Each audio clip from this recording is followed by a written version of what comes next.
Very soon, Kimi muli na namang masisilayan sa Showtime.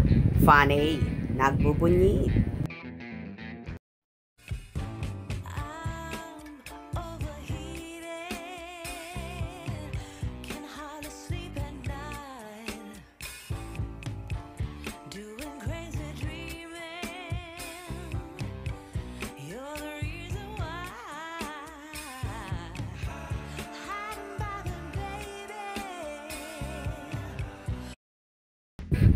Tuwang-tuwa ang Kim Pao fans sa nabalitaan nila na ngayong August 18 daw ay uuwi na ng Manila sina Kim Chiu at Paolo Avellino at ang buong team Alibay dahil tapos na nga ang second cycle ng shooting nila.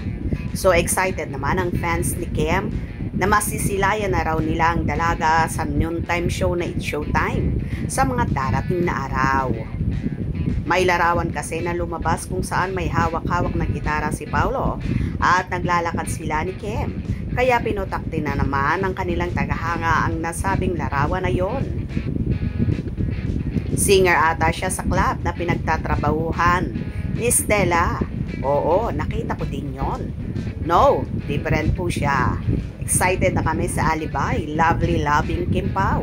Stay safe. God bless you always. Magaganda raw ang gitara dyan sa Cebu. Good quality.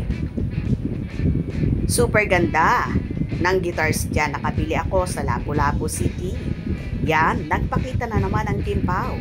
Masaya kaming mga matatanda at nakita namin sila. Hindi pa sila uuwi. Di pa tapos ang taping. Sa 20 pa ata uwi nila.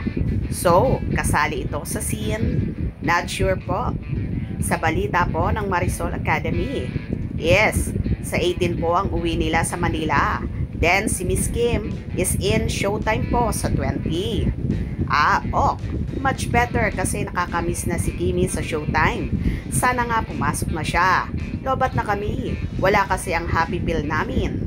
Yes po, nakakamiss na po talaga si Miss Kim. Start po nung nag-shoot sila sa Cebu for Cycle 2, di na po ako nanonood ng Showtime till now kasi wala siya. Kaya nung narinig ko ang sinabi sa balita sa Marisol Academy, grabe ang saya ko. Same here, hindi talaga ako nanonood ng Showtime kapag wala si Kimi. Actually, si Kimi lang talaga ang pinapanood ko dyan. Kahit sa asa pag wala siya, hindi rin ako nanonood. Same sis. So, till tomorrow pa pala sila sa Cebu. Nakaka-happy talaga kayo, Kim Pao. Bumili ng gitara si Kim. Ganda kasing klase dyan. Baka po lilipat ng location shooting. Parang lalagyan ng equipment tong hila ni Kim. Hindi yan itsura ng luggage ni Kim. Yes, pauwi na sila sa Manila. Yahoo! Masisilayan na rin namin si Kim sa Showtime. Miss her so much. Mag-ingat kayo, Kim Pao. Magdasal kayo bago umalis sa bahay. Sana nga po pumasok na si Kim sa Showtime. Sad kami pag wala siya doon at di kami nanunood. O diba? Marami ang natuwa nang malaman nilang malapit nang matapos ang shooting ng Kim Pao sa Cebu.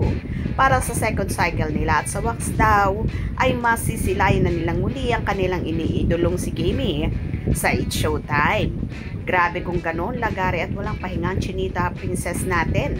After pa nga niyan ay magkakaroon pa siya ng show abroad. Sana makapagpahinga din ang dalaga dahil need niya rin yon. Hope you enjoyed. Please subscribe for more info.